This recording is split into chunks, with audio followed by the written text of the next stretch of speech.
Évangile de Jésus-Christ selon saint Matthieu. En ce temps-là, comme Jésus arrivait sur l'autre rive, dans le pays des Gadaréniens, deux possédés sortirent d'entre les tombes à sa rencontre. Ils étaient si agressifs que personne ne pouvait passer par ce chemin. Et voilà qu'ils se mirent à crier « Que nous veux-tu, Fils de Dieu? Es-tu venu pour nous tourmenter avant le moment fixé ?» Or, il y avait au loin un grand troupeau de porcs qui cherchait sa nourriture. Les démons suppliaient Jésus « Si tu nous expulses, envoie-nous dans le troupeau de porcs. » Il leur répondit « Allez !» Ils sortirent et ils s'en allèrent dans les porcs.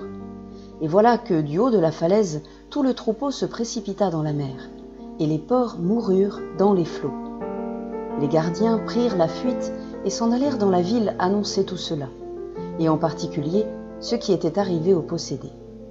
Et voilà que toute la ville sortit à la rencontre de Jésus. Et lorsqu'ils le virent, les gens le supplièrent de partir de leur territoire.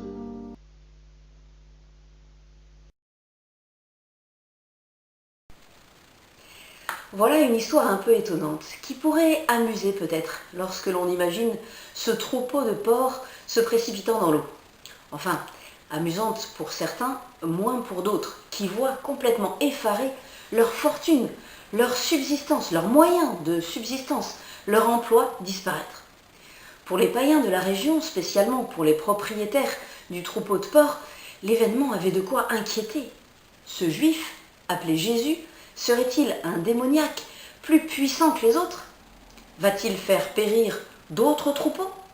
Il ne faut pas qu'il reste ici. Jésus est pour ainsi dire, à son tour, expulsé. Comme le début du texte nous le révèle, la mission de Jésus transcende toutes les frontières. Il n'a pas peur d'aller de l'autre côté, dans le pays des gentils, le pays des Gadaréniens, où normalement les Juifs n'allaient pas.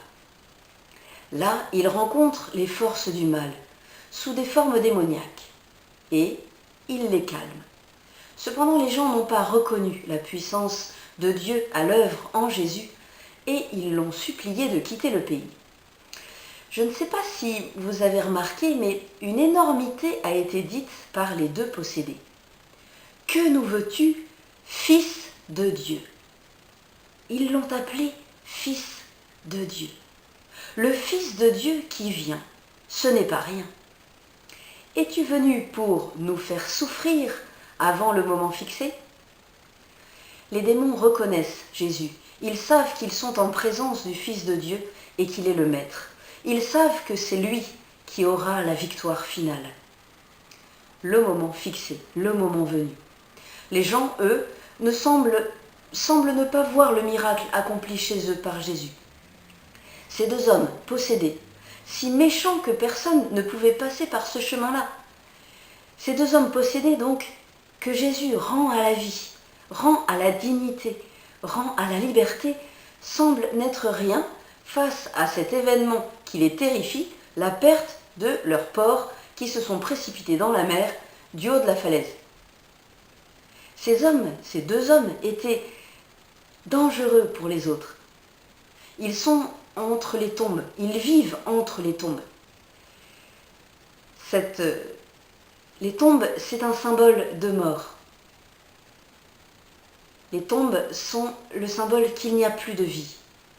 Le chemin de la vie, le chemin vers Dieu, était bloqué par ces démons.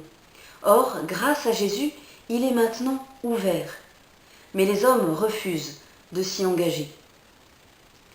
Alors, Jésus fait peur aux démons. Mais il fait peur aussi aux païens, qui le supplient de partir loin de chez eux. Aussi bien les démons que les habitants de la ville demandent à Jésus de les laisser tranquilles. Sa présence était trop déconcertante pour eux. J'aimerais dire quelques mots concernant la parole de Jésus. Cette parole qui sort de sa bouche, tout comme la parole peut sortir de la nôtre, mais qui est, contrairement à la nôtre, étonnamment puissante. Sa parole peut vaincre une multitude de démons. Les évangiles nous en ont rapporté de multiples exemples. Or, je me sens parfois écrasée par la puissance du mal dans le monde, autour de moi, en politique, au travail, ou même dans mon propre corps. Alors, je me tourne vers Jésus. Je lui demande d'augmenter ma foi dans la puissance de sa parole.